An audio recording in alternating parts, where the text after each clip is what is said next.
honored to be invited by TWSA to be the judge and to work on the workshop. Cheryl, we're talking about this. To many of us, this is one of our favorite organization and show. Quality is really high. Was honored to work with. Very good to talk about watercolor. I had a lot of fun and learned a lot. Learned a lot this morning. I'm like, I can do something smooth too. It's a lot of fun. And so what I do, I paint various kind of stuff. Human, I wouldn't call it portrait. I tell story and express emotion. And then I also have landscape, and I also do illustrations, things like that. In my portrait painting, here are some of the examples over here, though, and those are those demos from the last week's workshop. As you know, I like to paint old men because they're just fascinating. There's a lot of structures, but I also, I don't choose subjects. They're women, men, children, different age, and it's whatever subject, whatever story that demands. Let's see, I got a little outline here. So some people said, okay, I want to paint, the look of yours. It's kind of choppy and mosaic, and but to me, that look is really the result of the process. It's not like I'm going for that look. Sometimes it may turn out to be a different look. But it's also the result of my focus when I paint human. We start with,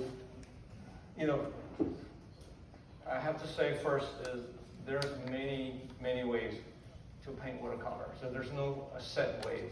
So what I'm talking about is only the way I'm used to do it, and then it's a result of my, sort of a journey to get here. So when I paint human, I have to make sure the portrait is correct in a way that I have heart. Thank you. Anatomy-wise is correct. So they all start with the bone, and then the bone, the skull affects a lot of what we see. The eyes are socket. In the socket, the eye is a ball actually. Whether it's eyelid or whatever, it's a ball. So when you paint, you have to paint the whole thing as a ball.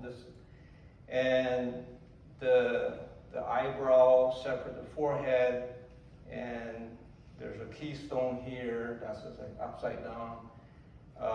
There are two bumps here. That's why when we paint the eye, there's this weird bump affecting the eyebrow. So probably the best example would be here. This is sort of so the skull affects what we see, but when we paint what we see, we simplify it. So the top left is the first step simplification. It's like big planes. So basically a three-dimensional object is made from different planes. When you take a marble and you chisel they chisel big planes first, then the secondary plane, and the smaller planes. So the top left is sort of a big plane. We always have seen that, right? So the forehead is front and side, and then the face is front and then kind of side. But it's not that simple, right? Because you wouldn't see a portrait like that. So there are subsequent planes. The forehead is the front, side actually transition. Then you continue to go to further, to have the further planes. So the forehead actually goes here, down, down, the nose is not straight, the nose goes up, down, up, So all that stuff is affected by the anatomy, the bones and everything. So my painting is based on the understanding of what's inside. Obviously, I'm not doing medical illustration. It's just understand. So when you paint, I see some of the portraits. I can see it's beautiful. The person copied the photograph perfectly, but unfortunately, the photograph didn't represent the true human form. And then the painting basically copied the photograph, but not the human, because of lighting or whatever. So I focus on anatomy, I focus on the form, the plane, and the forms and planes, because just like an object has planes, and then in relationship to the lighting, there are different values, right? Light, medium light, dark light, shadow, reflection. And then when you have the complex plane structure, that lighting it to the relationship is more complex, but it is very predictable. Anything on the face the light a little bit, is a little lighter. You know, have a little angle away from the light, it's a little darker. So that helped to determine the value of the painting. So the materials I use Chinese brushes. There's a different kinds. So they're versatile. They take a lot of water, but they also can do details. And then obviously everybody's favorite is the black velvet. You know, the blend, and it has accuracy, good amount of water. When I try to glaze, the softer squirrel's tail hair works really well because it doesn't stir off the bottom layer. Of course, the Kolinsky sable is fantastic. Holds a lot of water, has a very, very fine tip. And the hockey brushes, they're really, the last three I have, I fixed it with my own self because I bought many hockey brushes. These are still the one that's best, so I hope they don't die. I use watercolor that comes in roll. So it's usually it's like 48 inches or 50 inches, and it's like 13 yards. The reason is my paintings are usually big. So I do that. So I right now, I'm mostly using arches, rough. It's natural white, it's not pure white. And that particular roll comes in 165 pounds rather than 140 pounds. Not much of a difference, but it's really nice and stiff. And I staple them onto the board. Because the large size and everything, I can't afford to use 300 pounds. So using the thinner paper, as you know, they buckle, and I don't like it. So stretching it makes it very pleasant to paint on. My palette is very basic. I'm terrible in remembering all these chemical names. So I have the Prussian blue.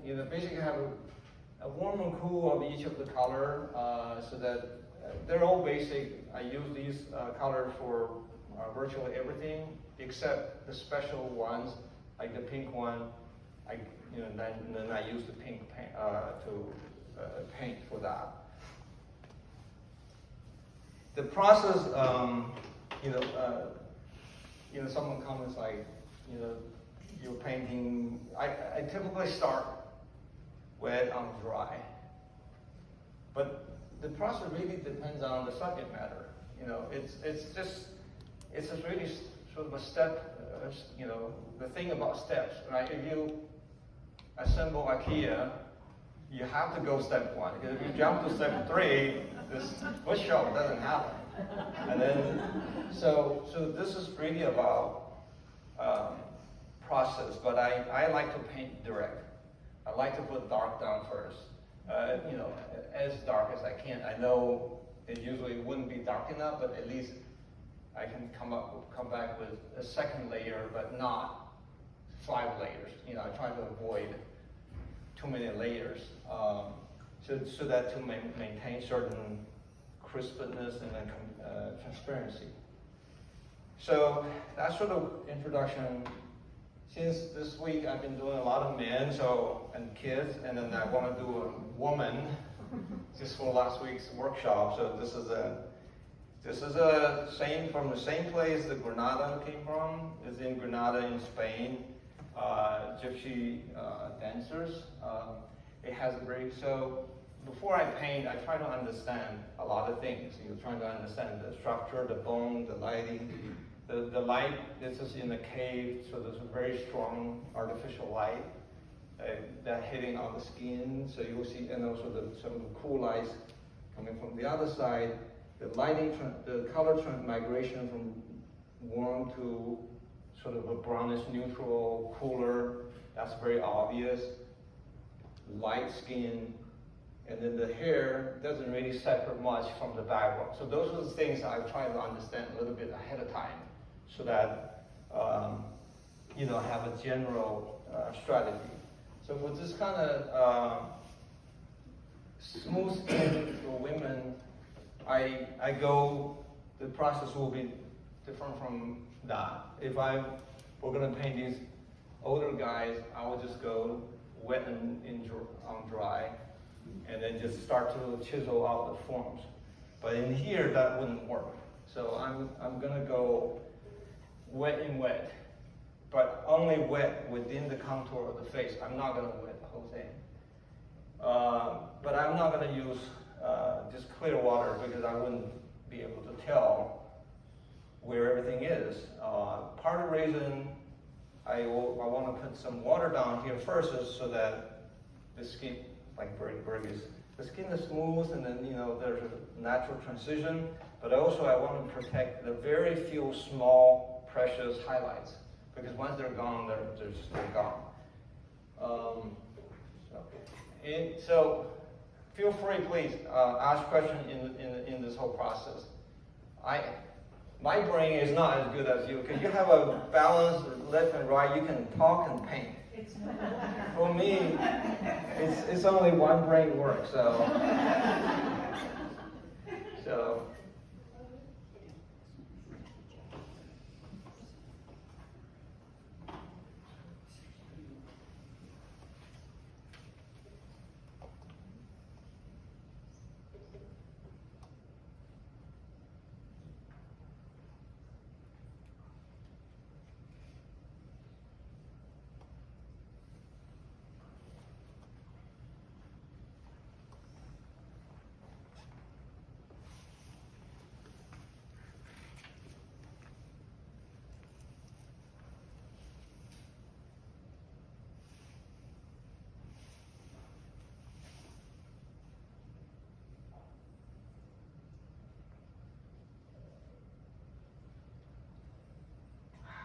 See?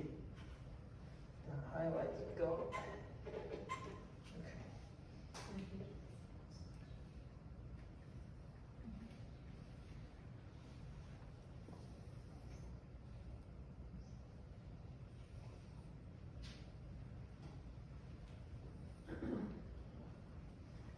You might notice that I sketched on this board pretty heavy. I was doing the plane study. They're usually okay, because they will mostly will be covered in the heavy paint area. The lighter one I'll be able to erase.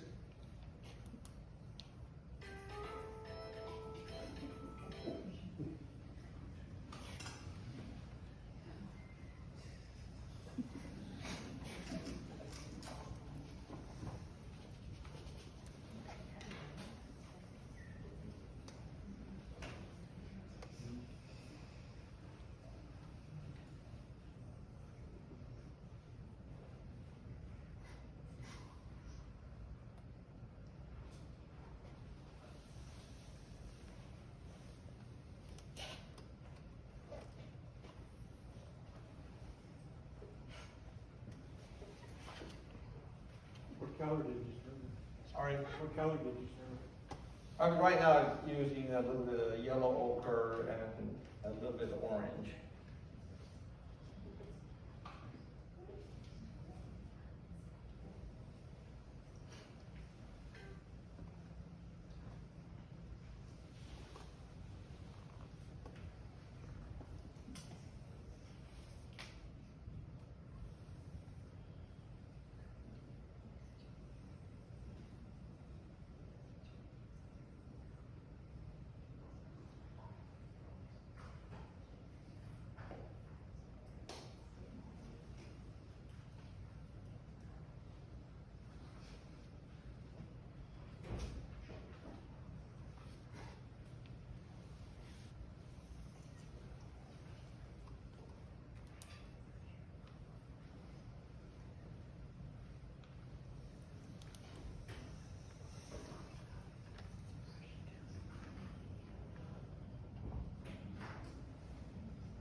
So one thing about the Chinese brush you might notice is they can paint like round as it's intended, but you can just kind of press it, it becomes flat. So it's better than just switching between the flat and round. So that there's a versatility there. What kind of hair are The hair. So they go here? So there are two kinds of, oh, there are many kinds, but the two big categories, the brown and the white. So the brown ones are stiffer, and the white ones really soft. If you buy them, they sometimes call it wolf, but they're like hog, horse, or something like that. They're not wolf. And then the white ones usually are gold. So. Do you normally paint from a photograph or Mostly photograph, because I take photograph out there. A lot of time in motion capture something like this is very blurred because she's dancing in the dark. Many times there's no way to kind of paint light, but I do have sketchbooks that I'll paint sketches out there. I used to do figure painting. We still have in our area figure painting sessions that everybody go and pay $20 and stuff like that. But I can't make to that anymore.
my painting process usually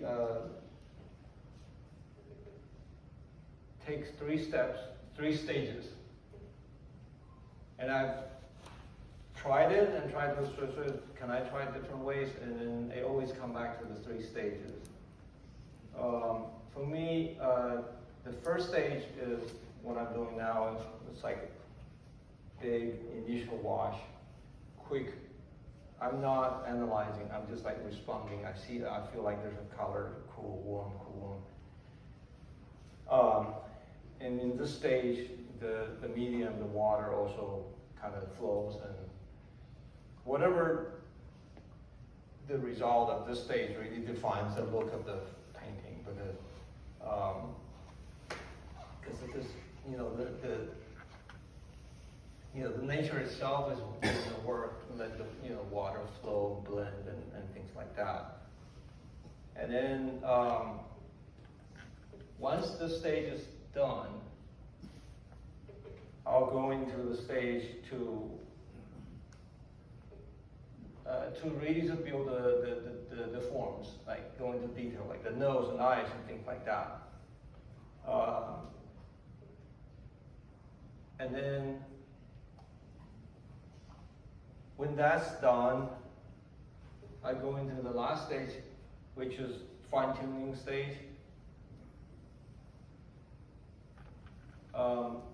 That's when I examine both big relationship, like, because when you're building the forms, sometimes the big balance got thrown off. Somewhere is way too dark, somewhere is way too detailed and things like that. So the last stage is when I review the whole thing and then trying to kind of regain that balance. And it's also where I need a touch of red here. I need to lighten this area a little bit. So that fine tune. And then so the first stage usually is like done in one go. Or sometimes larger ones can be, a couple of times. You can do a portion and then the other portion. The building stage would take however long to kind of go through the whole thing. But the last stage takes a long time because we're talking about like leave it there for a week, leave it there for a day, come back, look at it, upside down, we all do that, mirror. And then what do you see? How do you feel? Also, that long process trying to also help you to get rid of the preconceived notion. This painting is, because once we paint it long enough, we have a picture in our mind. And sometimes when other people look at it, it's different. So the time will help us to kind of get rid of that. And then look at your painting with fresh eyes. So it's more, that stage is more about looking and very little painting. And sometimes you think it's not working. And then later on you look at it, it actually works.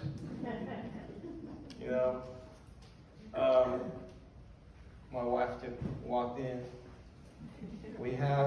I have a painting.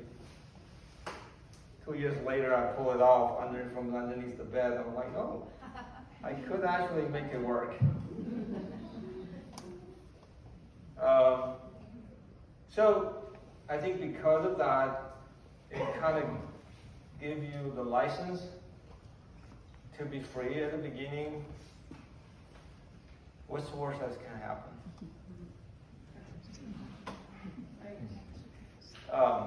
I mean, either it works, it needs fixed, or it's not working. And then if it's not working, the second one usually works.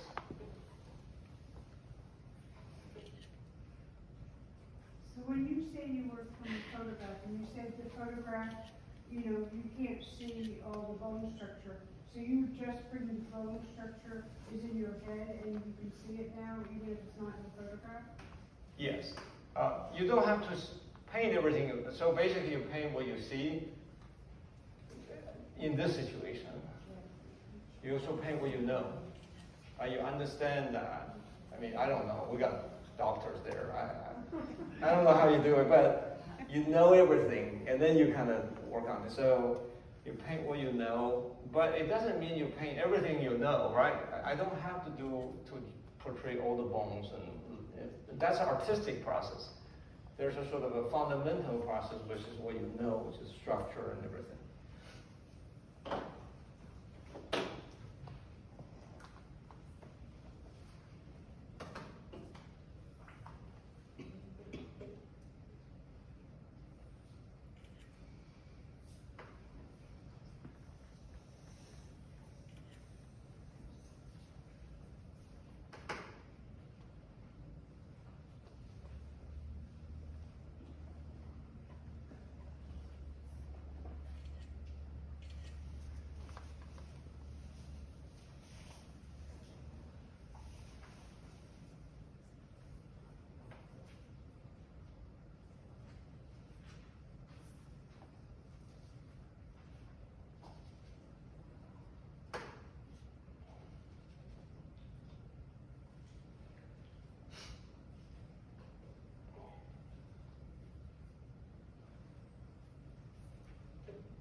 I'm sorry? Did you add fresh paint before you started? Whichever gets low, I'll just add more. Oh, okay. Yeah. They do get a little dirty, so. What brand of paint do you like? Well, I love Amgram because I paint large, and they never like crack and dry and got thrown away. But they attract a lot of fruit flies. They're honey based. So I'm kind of doing, but some of the paint is a little too transparent, too thin.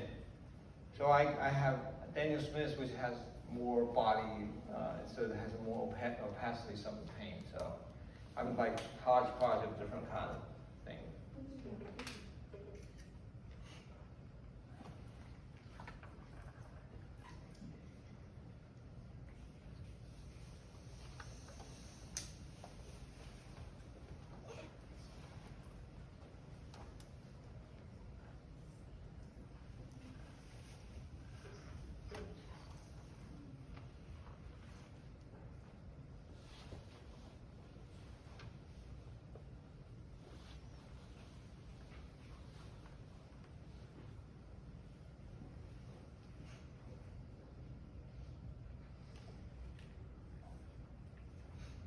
What are you using to create that black? I think Prussian blue, sepia black, some green. I just feel like the black is a bit warmer, so. Alizarin crimson.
really, really humid.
So for this one, I think that would probably be the first step. It's not complete. It doesn't have everything. There's a lot of holes to patch. You know, I said this probably is it because it has enough energy that's there that can allow me to kind of continue. It kind of defines the feeling of the painting. Also, the humidity is also kind of interfering. So I was hoping to get the background dark, like much darker than this, but I think we'll do that in the second layer. Can you tell me, if you also use, how do you use the paper? It looks like it's around the frame. I'm sorry. The paper, you wrap it around a frame. Yes, it's Like a canvas? exactly like canvas. You wet the paper? You wet the front and back. Then stable to the, okay. Yeah. It actually spent quite a lot. Yeah, so that's why it's stretchy.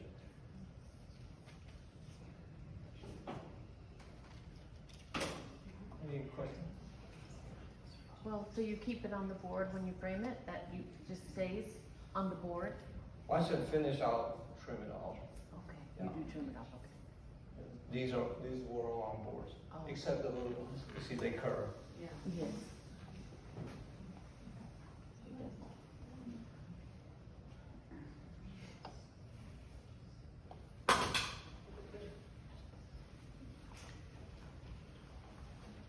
So,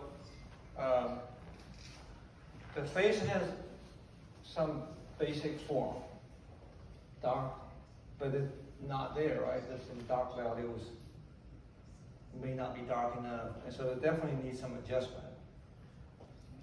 You can wet the area and do that again to maintain that softness, but I tend to just do wet on that dry, but just trying to control the volume, the value, so they don't look too harsh.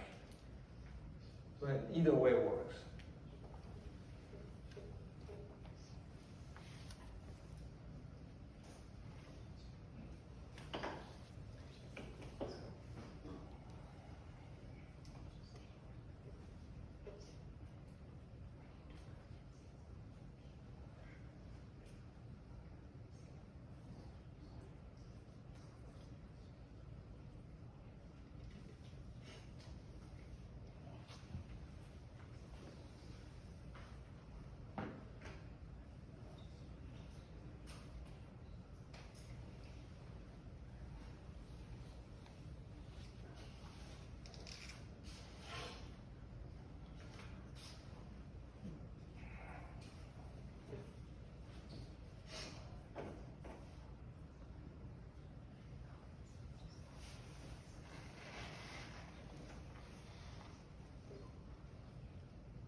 forgot. So I wish the first round isn't over.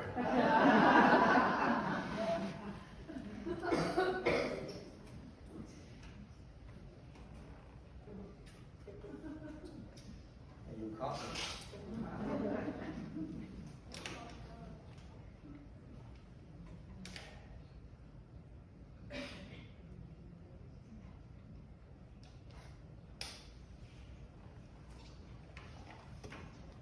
That's the other side of the barrel. Yeah.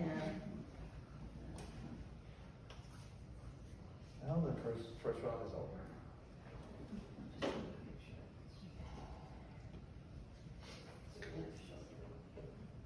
Sorry, that's her left shoulder, isn't it? Her left, Yeah. We're looking Oh, at a it little here. bit backwards. yes, her left shoulder.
So,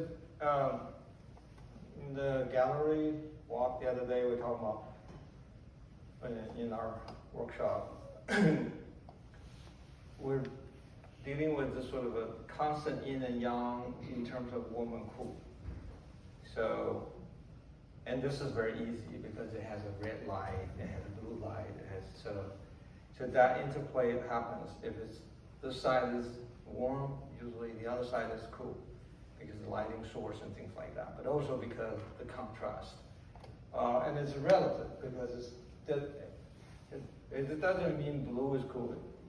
Yellow could be cool compared to red. So it's really just a subtle interplay that makes it fun.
When I apply this layer of color over existing ones, I no longer have to mix the color that looks just like it. I have to take the interaction in mind.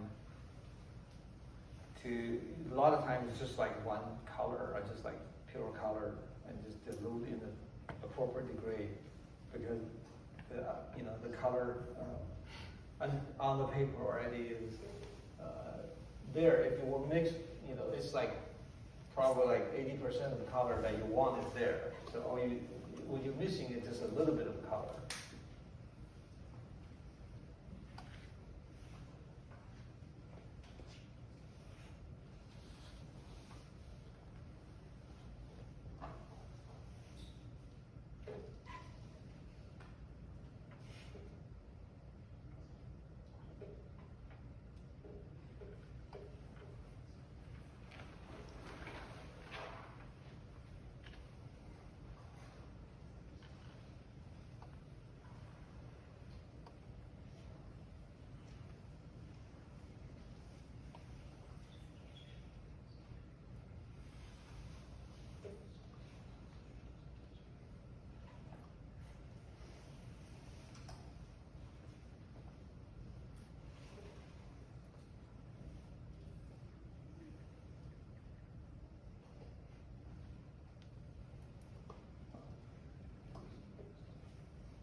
dancers?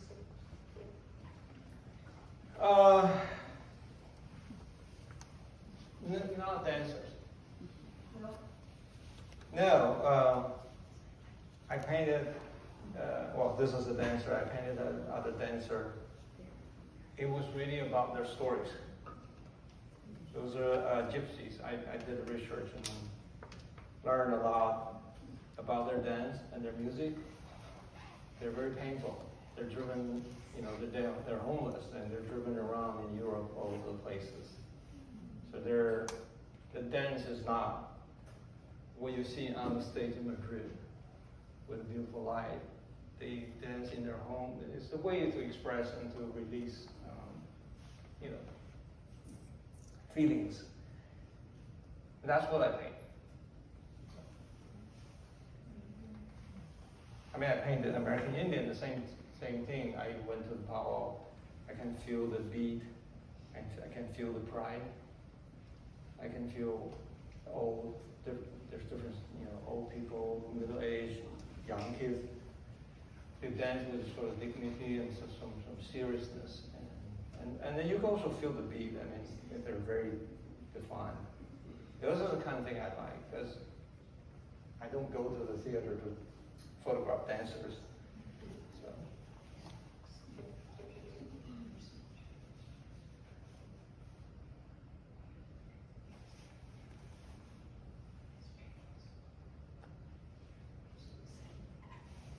Thank you for the question. Was the Indian dancer upstairs wearing pink colors? What's that? Was he in pink upstairs? The dancer who you painted? Yeah. Was his clothes pink? Yeah, her clothes was pink. Yeah. And I don't like pink. But I learned to like it.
I am, because right now I'm painting the shadow under here. Right. The end is red, and then over here is blue, because the light. So I am right now. And when you started out, you were doing more like, well, there's dark, there's light, there's warm, cool, there's this angle and line. Right now, yeah, let's start out on the face. Also I'm, kind of working on, because on the other side there's a cool kind of purple, but I'm exaggerating it a little bit. So I am kind of, like, in that building process, I'm able to kind of get into the detail of that. In the beginning, maybe they're not as intricate, I'd like to know a little bit more about that kind of a red glow on her face. Is that some lighting, or does she have some type of makeup on, stage makeup or something? Or why does her face have that reddish glow? Where's that coming from? It's the lighting.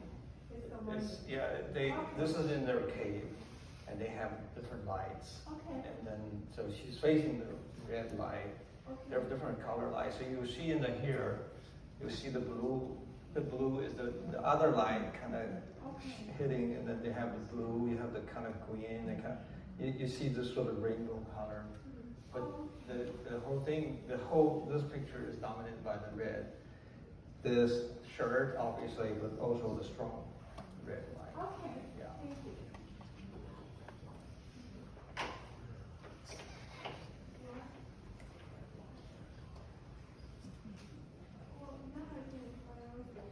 It's kind of hard to see it there, right?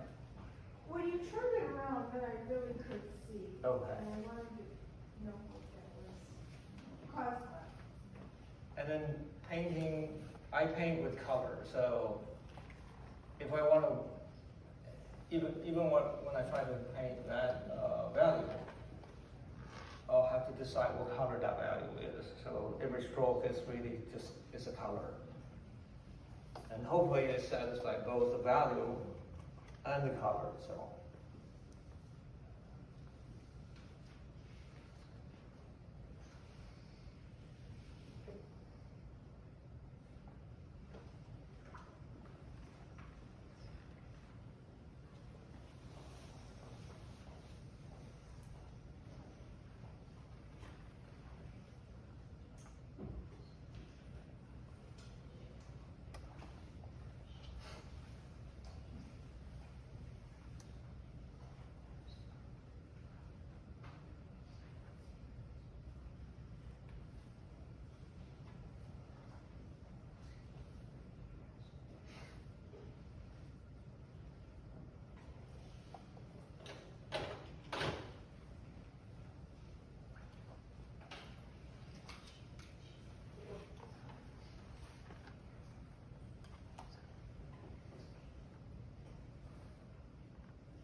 You seem to be very stringent about how long your brush stays on the paper.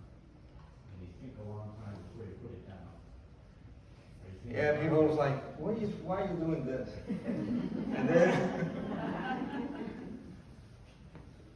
yeah, I mean, we talk about this, trying to figure out how the best way to land is like the airplane, so.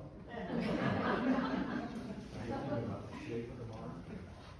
Think about the shape, the pressure, if you lay down sideways, less pressure, lay down straight, is a little more abrasive and what you want.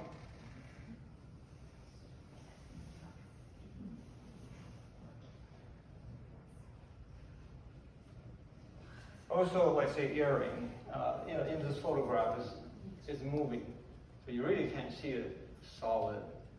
And then to me, I tend to just do a segment, several segments, and let people's brain to kind of complete the circle. And they're earrings, so they're not really, we talk about this, it's superficial. It's just decoration. It's not bones, it's not human. So they can fly whichever way. So you can do anyways. But oftentimes I see portraits, the accessories are so heavily, tightly rendered, and then sometimes it takes over from the face. I like how you support your hand. It's like a mouse stick, a human mouse stick.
Done. Sorry, 1 minute. A lot more to be done. The second run, the black is a little bit gray. It's not deep as I would like it to be. And, this is only the first time. But a lot of time, when I look at this, my wife told me like yesterday was better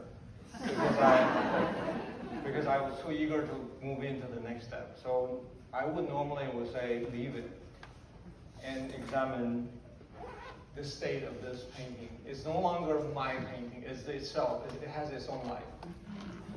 So you want to look at that, flow with it. And then you say, I might not even do a lot here. I might just do a little here and there. I know this top is heavy right now, so there's a lot of, issues to be resolved. But simply I see that problem doesn't mean I have to fix it right now. Because fixing one thing might also affect other things. So take a break, work on another piece, or do laundry. And then think about what to do next. So. When you put your flat brush strokes in, what are you using? Intuitive, the angle of the brush strokes? I'm sorry. When you angle your flat brush strokes into different ways, is that in your head or something that you see to make those brush strokes, come in different directions? It's kind of intuitive, so I don't want it in the same direction. I don't want it completely contradictory.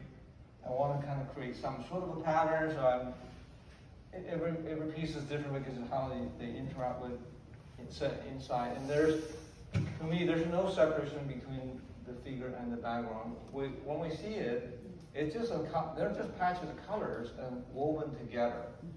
And then I was able to kind of work on the edges a little bit, trying to get this part against light, and then gradually shift to dark, clear, and then kind of go around. So, but that's just was really crude first attempt, and then later on we'll have to figure out how to move forward.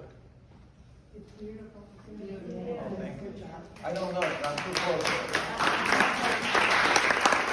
Thank you.